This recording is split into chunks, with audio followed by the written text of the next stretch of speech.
I read an article from you today about the biggest hole in the defense, and Yeah. which who we think that where that position may be. I personally think it's the outside linebacker position, and I can go a little bit more in depth there after I ask you. I don't recall in the article, and I read it twice. Did you answer the question? No. Of course I didn't answer the question. That's not fair. I put a poll in the article for people to vote on. I wanted good discussion, which there was great discussion in the comments. I posed the question, and a lot of times I will pose a question, and if anything, I'll chime in the comments, but I don't want to necessarily lead people in a certain direction. Now, I have to admit, when we were picking the best Steelers game of 2021, I was doing it as a bracket style when you voted, head-to-head games and things like that. And when people put the Week 18 win over the Ravens into the finals, I kind of was a little bit biased with my description of that one because I'm like, the Steelers didn't even play that well in Week 18. They played better against the Ravens the first time when the Ravens were still good. And they put that game in over the Buffalo game. I'm like, really? That was their best game of the season playing wise. But I had no problem with the game of Ben Roethlisberger's home debut winning, as long as it wasn't that Week 18 game in Baltimore. But so I try not to lead people into things with my articles if I'm ultimately trying to get the question. But to me, my biggest concern, I like your answer of outside linebacker because where do you go after the top two? We don't know how they're going to implement Jannard Avery. I've done, if you aren't familiar with BehindTheSteelCurtain.com, your one-stop shop for all things Pittsburgh Steelers, with all our articles there. I do an article series each week.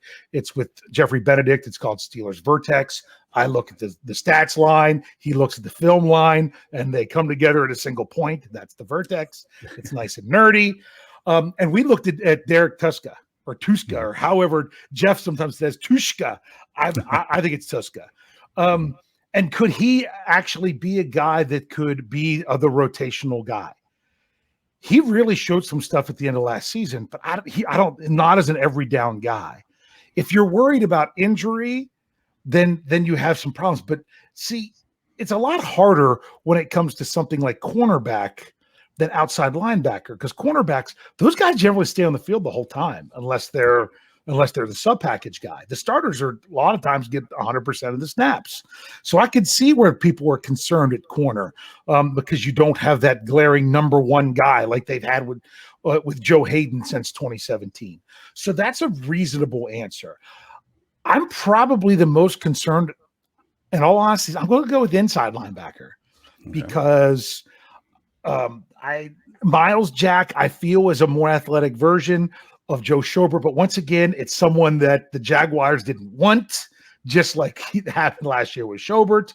They're going to come in. Can Devin Bush get his speed back? I think it's all about his speed, 100% of what he's dealing with and getting his speed back from the knee. He may never get it back. Or he might. It might have taken more time, more off-season working out and not simply rehabbing. There's a lot of questions there.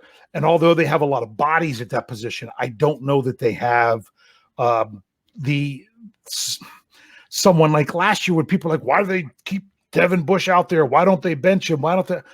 Really, did they have another option that could step in? I mean, Devin Bush at 85% was still better than the next guy at 100%. So that's why I'm a little concerned about inside linebacker, because I could see it turning out really, really well, but I could also see it going in the other direction. Well, there's been a lot of rumors that the inside linebacker tandem, that Miles Jack is going to be considered the quote unquote Mac linebacker, and Bush is the Buck. For those not familiar, the Buck would be Vince Williams type linebacker. Would you prefer, knowing that Miles Jack is the Mac, would you prefer the tandem of Bush and Jack or Spillane and Jack, knowing that Spillane's a little bit tougher? I mean, everybody remembers that hit on Henry against the Titans a few years back. You know, he also had a pick six against Lamar Jackson and shows to be more of a cerebral type of linebacker. Which one do you prefer? I mean, if it was a Merle Hodge, I think he'd prefer Spillane in there over Bush. Well, I want to go back to the whole Mac Buck issue. people are so caught up on the role of the Mac and the role of the Buck. Oh, well, the Buck is the guy that's got to take on, the offensive, shed the offensive lineman in order to fill the gaps for the run game. And really, Mac and Buck is only about their alignment. The Steelers, with we don't know, with linebacker coach Brian Flores, with a new defensive coordinator with Terrell Austin, just because they're in that alignment doesn't mean that they're going to keep the roles the same in today's NFL. They may no longer want what Vince Williams did in that role because of who they have. They might have a little bit of different thing. It just is going to, it's going to be where he lines up. It might not have to be the same thing. If they're going to try to have their Buck linebacker be the same roles and responsibilities that they typically have with the Buck linebacker over the years, I don't know that Devin Bush is that guy. I would probably take the Robert Spillane.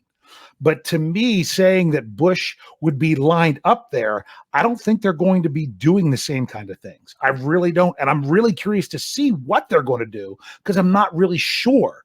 But if they think that you can just put Devin Bush in there and ask him to do the stuff that Vince Williams did, that's not Devin Bush, in my opinion. So I think, although it could be aligned that way, I don't think they're going to have him do those responsibilities.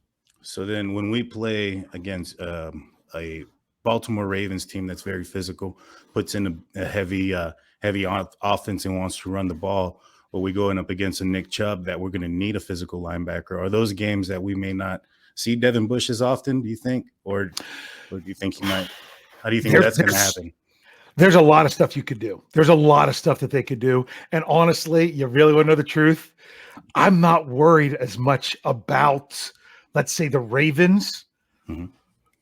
Brian Flores already showed that he knows what to do to take care of the Ravens. To me, if all the Steelers did in hiring Brian Flores was to say, you know what, stay in your office all season, we're going to pull you out for 2 games, both times against Baltimore. Come do your thing. You take over. You have the game plan. You do that. I'd be ecstatic with that. I'd be fine with that. He showed last year with Miami. Oh my goodness. He knew it. It was brilliant what they did. And to hear guys like Jeffrey Benedict and KT Smith break those things down and explain what they did, that's great.